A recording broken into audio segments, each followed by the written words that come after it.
Hello, and welcome to this edition of Inside Judicial Watch. I'm your host, Jerry Dunleavy. On May 17, 2017, Rod Rosenstein appointed Robert Mueller as special counsel, launching an investigation that's dominated much of the American political landscape ever since. And so today, we will be discussing the Mueller investigation 1 year in, how things got started, where things stand, what we've learned, where we think things are headed, and most importantly, what Judicial Watch is doing to help bring the truth to light. And so here to break all of this down for you and for us is Judicial Watch's Director of Investigations and Research, Chris Farrell. So thank you very much for joining me today, sir. Hey, Jerry. Happy. So let's talk really quickly to start this out about kind of where things stand with the Mueller investigation right now, at least as far as we know. What is Mueller up to right now? All right, so one word answer, it's a disaster. Disaster is the key word to focus on. There's been little or nothing to show for the investigation itself. Friends of the Mueller investigation will say there have been 23 indictments. Okay, well, half of those are Russians who will never see a day in court. It's a showpiece. It's a display to say, aha, we have an indictment. And then others that he's gone after. Let's look at Manafort, for example. He's probably the most significant character. They've gone after him for 2006 financial misdeeds, allegedly. Well, 2006 has nothing to do with 2016, does it? And Judge T.S. Ellis in the Eastern District of Virginia kind of pointed that out about, 10 days ago, where he was quite skeptical about the claims and the efforts of the special counsel to go after Manafort. And the question he raised, which we've been pursuing aggressively, is the scope letter, which is sort of the mission statement that Rosenstein gave Mueller and his team as to what they're supposed to look into, kind of the depth, the breadth of, this is your charter. Go forth and investigate, X, Y, and Z. And it's purportedly about Russian influence in the 2016 election. Well, Manafort running around the Ukraine with about 6 or 7 other political advisors, to include Podesta, one of the Podesta brothers, really doesn't have a lot to do with 2016. So they look a little desperate. They look to really have kind of exhausted things, but they continue to press and push. They've taken incredibly aggressive positions with respect to going after Mr. Cohen, the president's personal attorney. I'll give you one little anecdote. So a couple of good friends of mine who are FBI agents, one of whom had an extensive career working against organized crime in New York, said, the U.S. attorneys there would say, well, go after the bad guys, go after the various mobsters and mafia type, dons and all that. But don't go near their attorneys because it's too complicated. We don't even need to. The bad guys are bad enough. If you're really looking for criminality, focus on them. When you shift and you go after attorneys, then it becomes like quadruple complicated. Because even though you may have a mob attorney, he has other clients, there's other legitimate business that he does. He is protected in his status as an officer of the court, and as an attorney, the whole attorney-client privilege issue comes up. And so the FBI and the U.S. attorneys in the Southern District of Manhattan and elsewhere around the metro New York area, even they were reticent about going after attorneys with respect to, telephone tap or mail cover or, even going in and searching an office or seizing records. So the fact that if that's the context, if that's sort of the historical approach that the Justice Department and the FBI have taken against real violent career criminals, right, mobsters, the lengths they went to go after Mr. Cohen, who no one has claimed has done anything violent or criminal, or they just want to find out about payments made to some porn actress. They are way far down the road and off running down bunny trails And I've yet to see anyone articulate the underlying criminal predicate to the investigation. Tell me what crime was committed. And then based on that, we conduct an investigation. We don't investigate people until we find a crime. Right. Right. So, and this is kind of the I think a big sticking point when it comes to this investigation is there's the initial letter. I referenced the date, the appointment of the special counsel on May 17th, 2017, where he's sort of in brief, the reasons for the special counsel are laid out. And like you pointed out, it's essentially to investigate Russian collusion. And that was pretty much the main focus in that initial letter. Right. And then there's this other memo that's written almost 3 full months later, August 2nd, I think, by Rosenstein, about this scope memo, as you referenced. Yep. And this is something that Judicial Watch has been trying to get because we don't actually know. Now, I think that we got parts, some sort of like redacted portion, but we don't actually know. First they denied it even existed. So first there was the, we don't know what you're talking about, and even if we did, we couldn't tell you. You know, that sort of an approach to things. Yeah. And so it's preposterous, but nonetheless, we had to press. We had to go to court and sue to compel the production of the record. So after they got past the, we don't want to tell you, we're not even going to discuss it level, then we get a redacted form, heavily redacted form of the letter, and that's been made public. People have seen that. But the substance of it, the actual real contents, is what we've been pressing for in court. Congress has asked for it, so there's a few different kind of approaches to get there.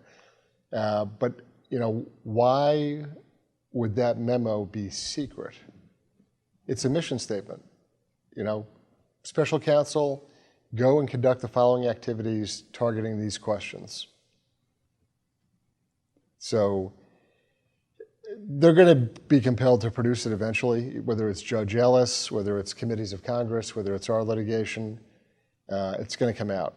And the lesson there, I think, for perspective is, you'll recall when Devin Nunes, the chairman of the Intelligence Committee, did his 3.5-page memo based upon what he had discovered. And you'll recall that, you know, that was, the release of that was supposed to bring about the collapse of the Republic, right? That was going to be the end of the world if they released that. The FBI sent over 5 subject matter experts really to threaten the president and General Kelly. I mean, they say they were consulting with them about why they shouldn't release the memo. But when 5, you know, self-anointed experts show up to try to browbeat or, you know, in some way cajole you into not approving the release of something, there's a message there, right? They were not successful, the 5. The president ordered the release. It became public. People read the 3.5 pages that Mr. Nunes, and everyone kind of went, oh yeah, okay. I suspected that, but now we see it in writing. And what it really points to is that the position of the Justice Department and the FBI, I mean, they were lying. Let's just be clear. Let's call it what it is.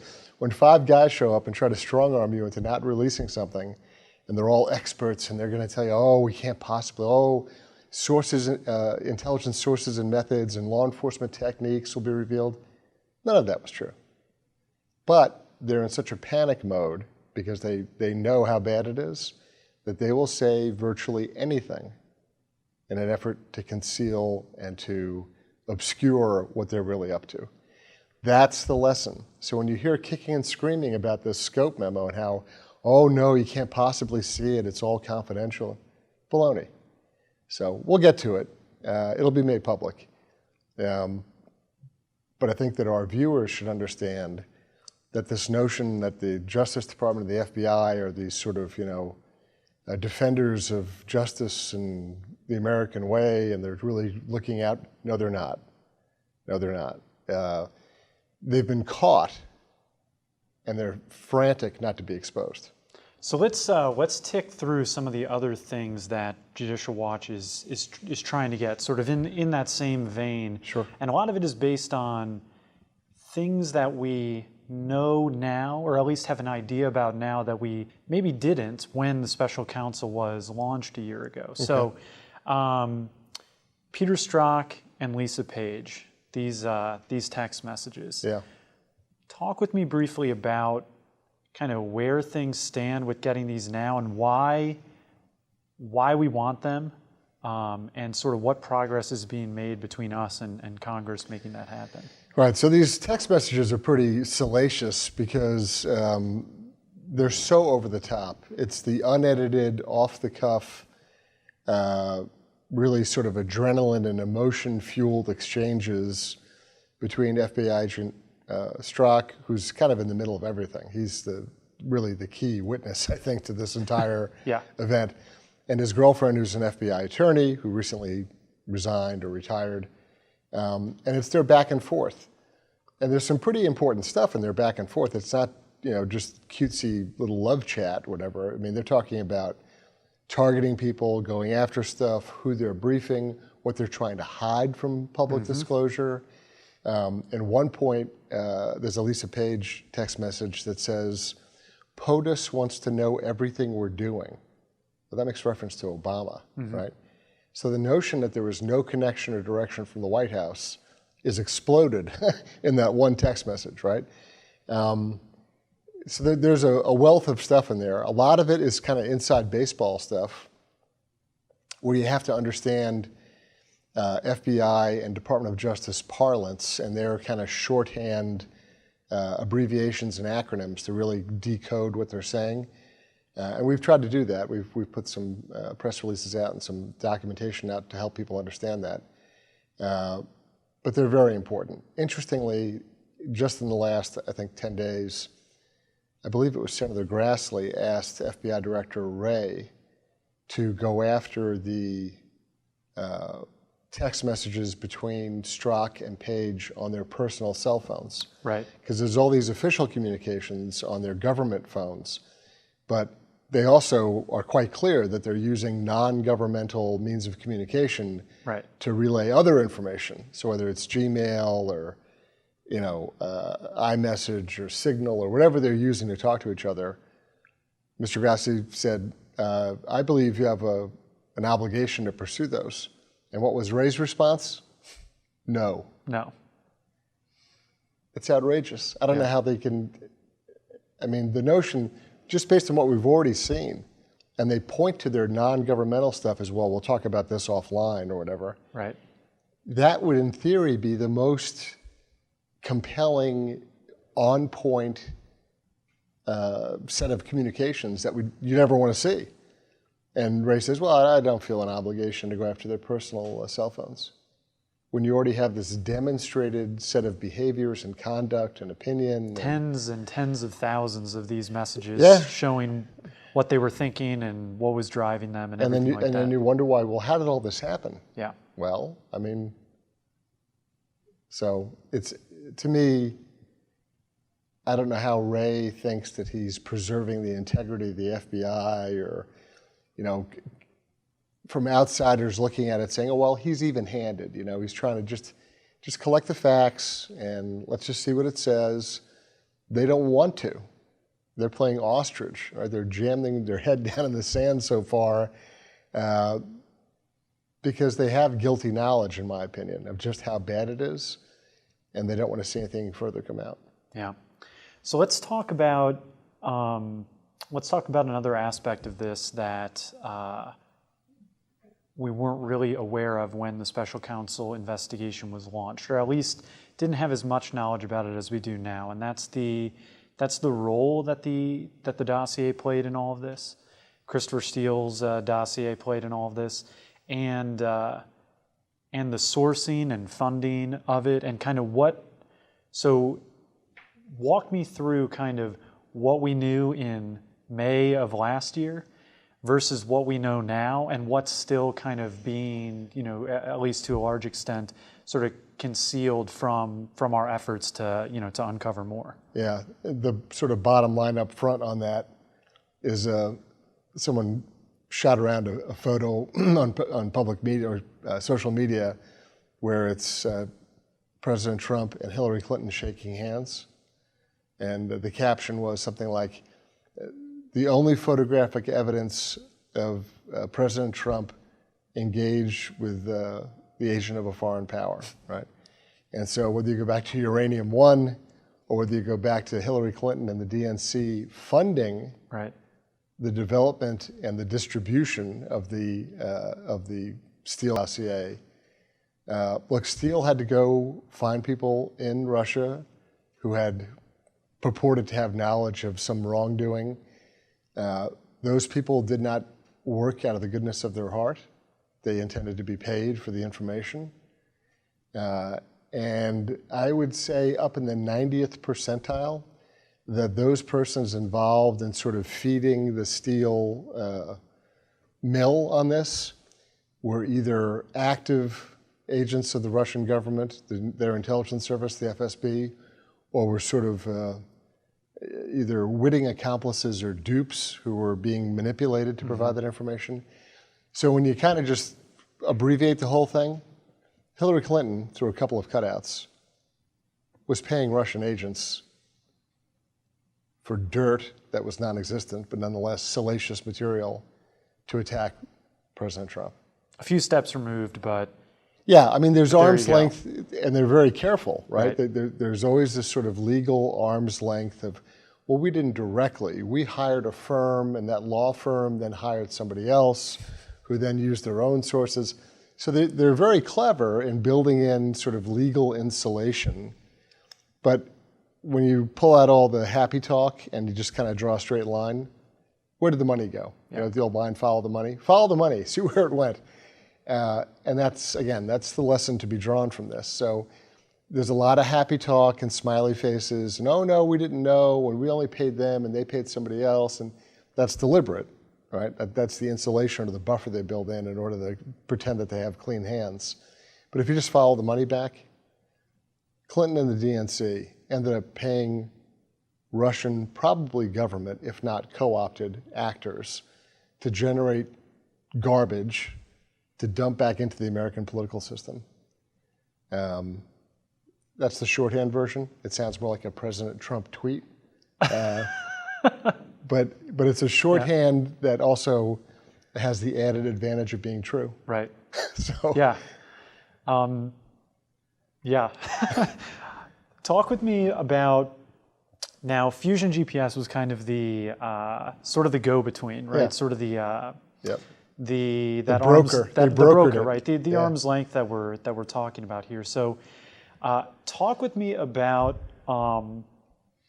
the role that Fusion GPS played when it came to putting together the dossier, and talk with me about what Judicial Watch is trying to do to really get to the bottom of that, because I know that obviously Fusion GPS was being paid by the Clinton campaign and the DNC. They were working with Christopher Steele, and they were finding all sorts of different ways to get the information here and to get it to this agency and to that. So walk me through a little bit about that, and then if you wouldn't also mind, sort of walk us through then, once Fusion GPS sort of spread this information around, what role, if any, is the dossier still playing in your mind? So, I mean, I said brokerage from before, and that's really probably a good way to describe what they were doing. So they're taking payments from a DNC law firm as this sort of opposition research entity. I tend to think of them more as opposition manufacturing. They're not really researching so much as they're manufacturing stuff. But Glenn Simpson is one of the head characters at Fusion GPS, a career journalist, who knows sort of where to go and who to talk to, and he has lots of contacts. And he's also quite skilled at marketing, right? He knows how to package a story to make whatever highlights he wants to come out that way. They engaged the services of Christopher Steele, who's sort of in the same business in the UK, and they had their narrative. They had the story that they were being paid to generate, and they did. And so there's kind of two ways to the flow of information. One is, okay, they get their marching orders via a law firm from the DNC. They say, all right, we need to go out and create a package or a dossier, a storyline that is enormously damaging to Trump and his circle of people. Steele's engaged to do that, they're the conduit for both direction and funds to steal.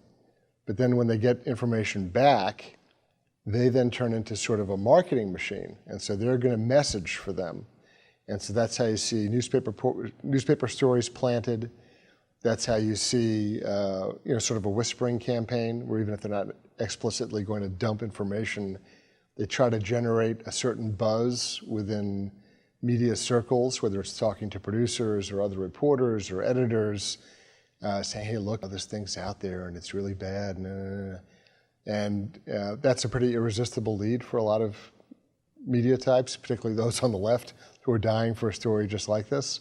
So they know their audience, they know their appetite, and so they're very good at creating a wonderful dish, for the appetite. Mm-hmm. I think the other thing that's even more insidious is one of the Fusion GPS staff members is Nellie Orr, the wife of Bruce Orr, who was at the time the number 4 official in the Justice Department. And so you've got this official, unofficial contact of the Orrs. Mrs. Orr, Nellie Orr, is in the midst of this whole dossier campaign, and her husband essentially serves as the conduit for that information to go back into the Justice Department, either officially or through, hallway whisper campaign kind of stuff. And if I'm not mistaken, Bruce Orr, the number 4 at DOJ, was himself even in communication with Steele. Yep. Yeah. So this is all very cozy, right? This is a case where it could not be any better rigged or kind of set up. And so while all that's going on, realize, Strzok and Page are still running around doing their thing. Right. You have, in conjunction with Andy McCabe, the number two at the FBI, McCabe's calendar shows meetings with Lisa Monaco in the White House. Monaco was the Homeland Security Director for the Obama administration. Again, this is another White House tie. Mm-hmm. So McCabe's running over, I think the first calendar entry is May 2016. McCabe's running over and briefing Lisa Monaco on this whole operation. I mean, this is quite a little 3-ring circus, right? There's a lot of stuff going on. And a lot of players, a lot of You need a scorecard. That's you right, really yeah. So all of this is happening. How does this start to sort of, it starts to narrow in, right? We start to get, how does all of this lead to the FISA application, the FISA warrants, everything like that? I know that Judicial Watch has lawsuits to, get information on the applications, on the warrants, on the court hearings, and everything like that.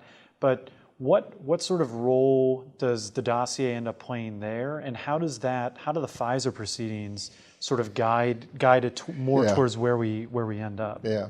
So McCabe is under oath saying that the foundation for the FISA warrants was the Steele dossier. Right. That's definitive, and he's under oath saying that.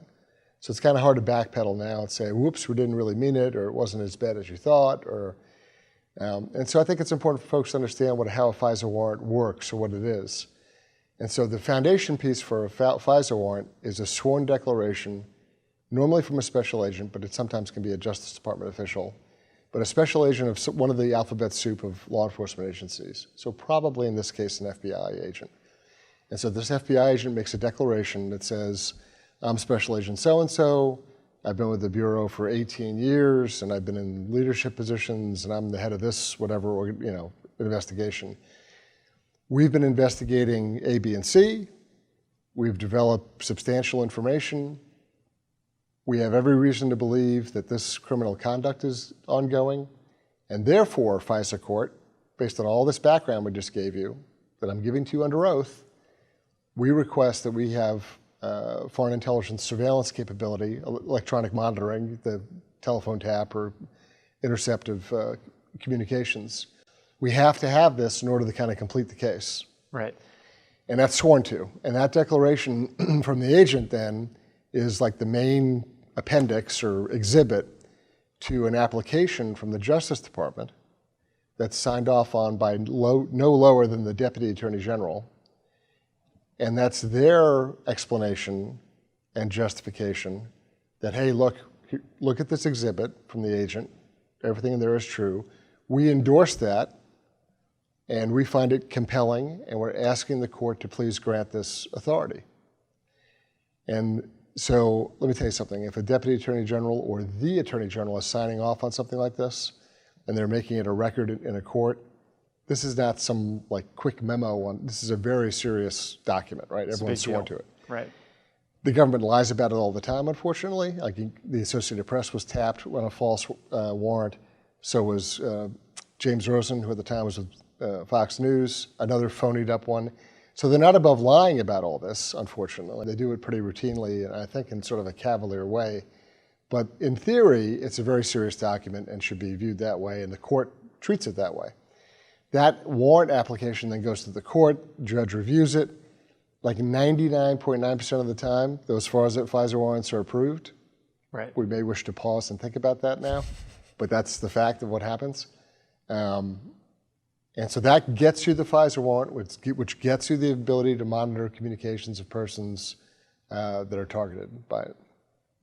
And the Steele dossier per Andy McCabe and sort of all of sort of the other things that have been revealed, it seems like the dossier played a very substantial portion Absolutely. in all of this. Their words under oath. They swear it's true.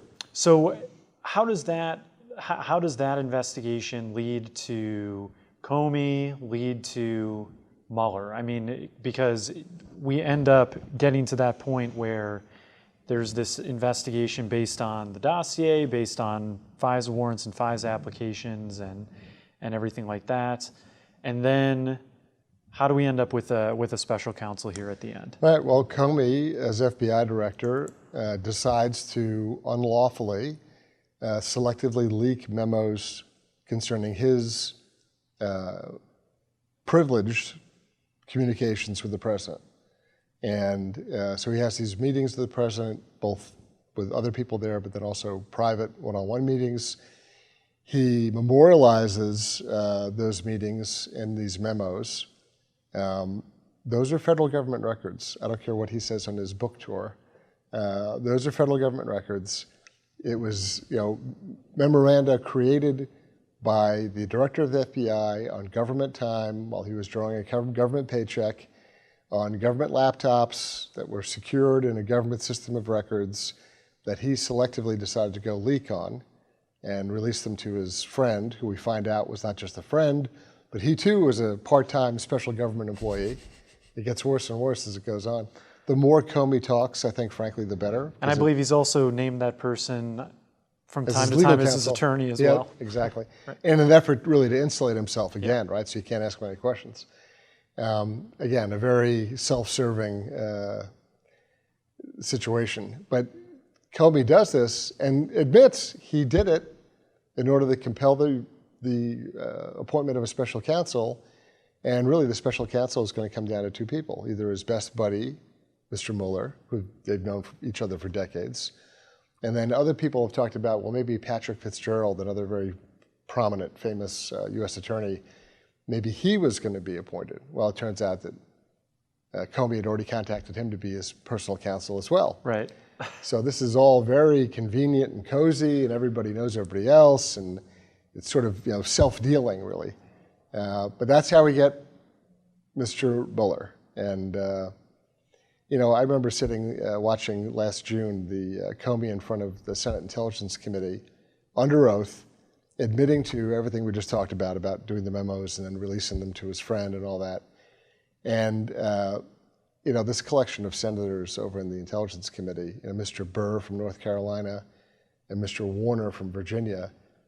I mean, these guys, I don't mean to be cavalier or flippant or whatever, but they're morons. This guy's testifying to them under oath how he violated the law, and they're all nodding very seriously, furrowed brows and taking in this information. There's no awareness on their part, apparently, that what he's just admitted under oath breaking the law. And then they thank him for his, illustrious service to the country. I mean, arguably the sergeant at arms should have been called, and he should have been Mirandized and arrested. But all the senators sat there, sort of clapping like seals and saying everything was great. And Comey wanders off to go write his book and go on a tour around the country. Let me tell you something. If you went and talked to any either intelligence person or law enforcement person, anybody in the armed services who has a job in the intelligence or law enforcement field dealing with classified information, and you said to them, imagine if you did that, they would burst into laughter. Literally, a week ago, I was at dinner with somebody who's a CIA person, and I said, well, just put the shoe on the other foot. Imagine if you did. And they laugh.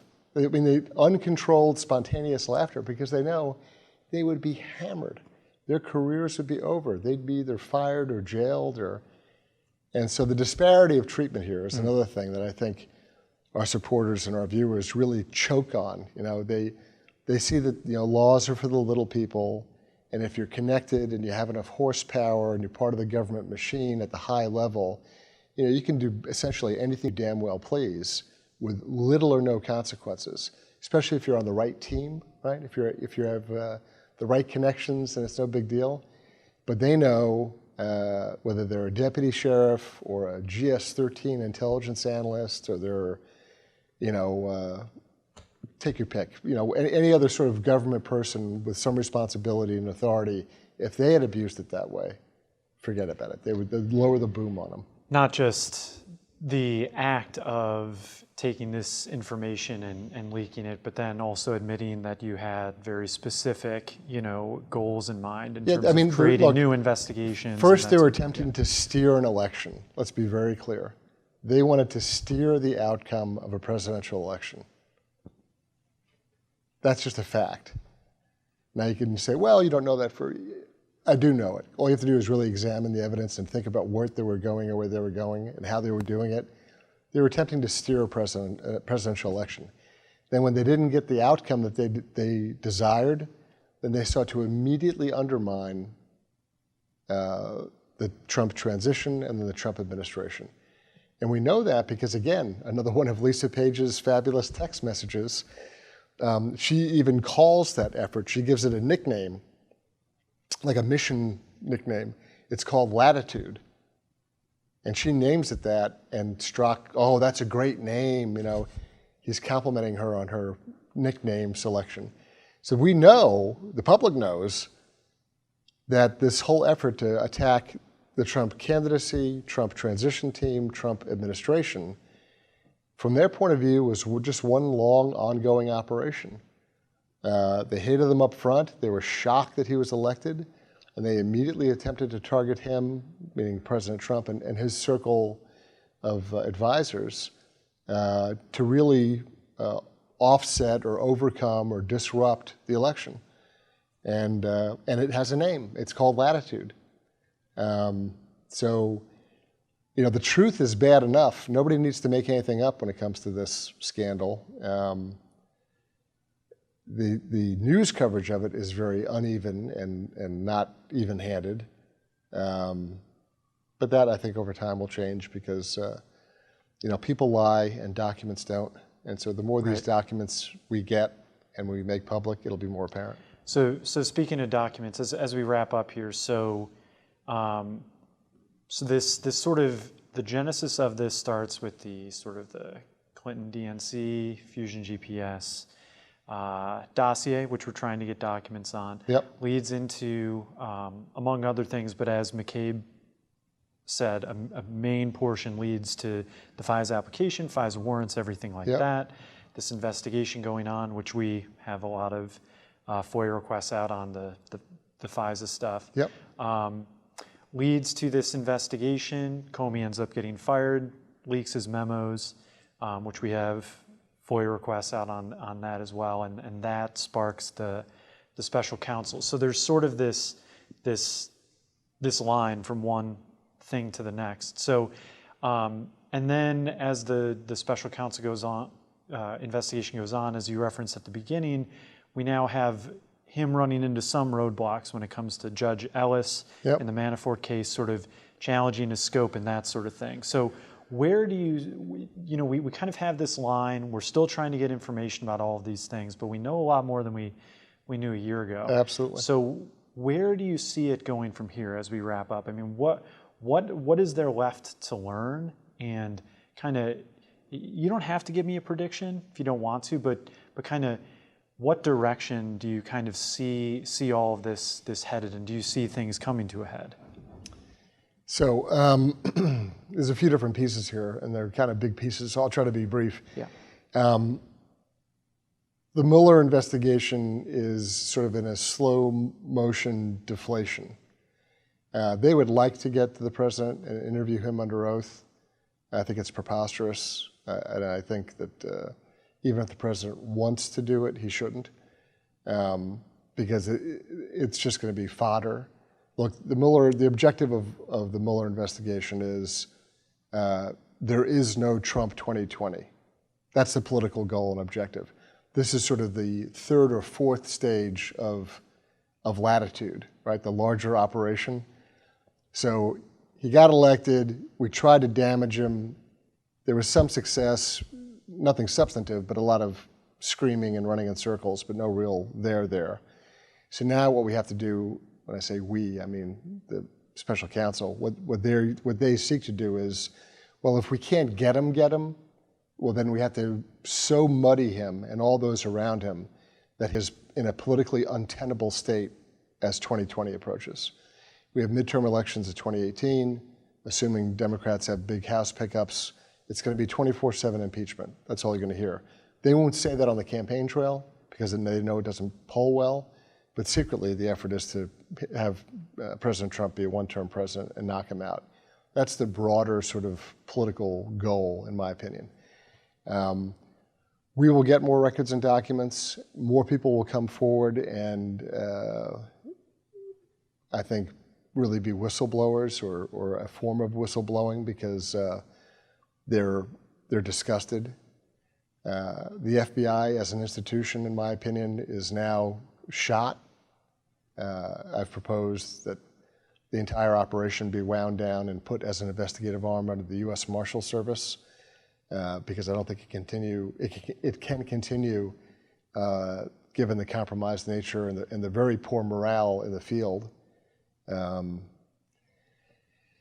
I would like to see greater focus on the actual real collusion, which is between Hillary Clinton and the DNC and these other operatives.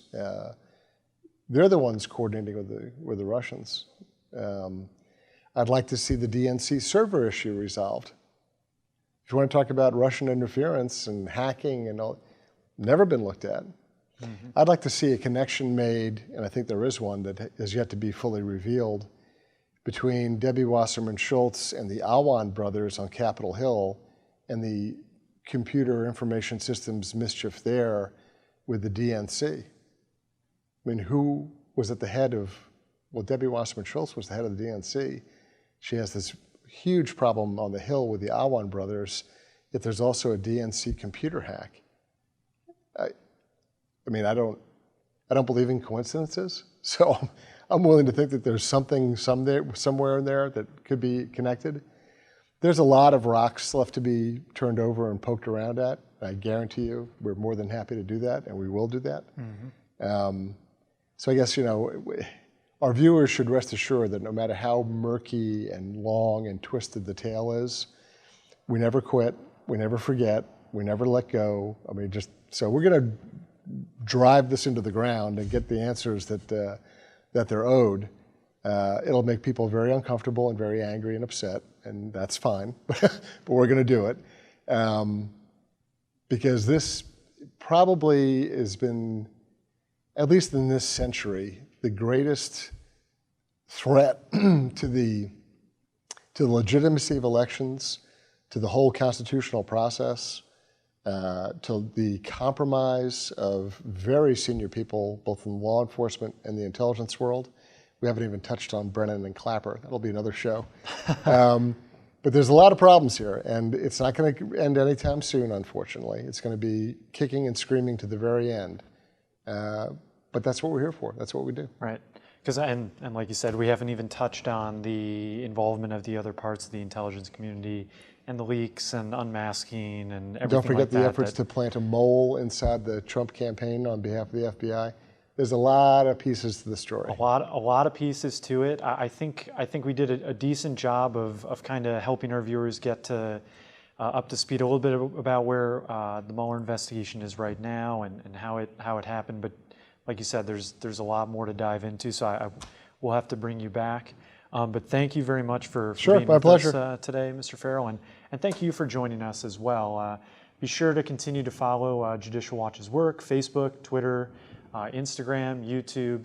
We're on top of this and plenty of other investigations. So be sure to continue to follow our work. And until next time, I'm Jerry Dunleavy for Inside Judicial Watch. Thanks for joining us.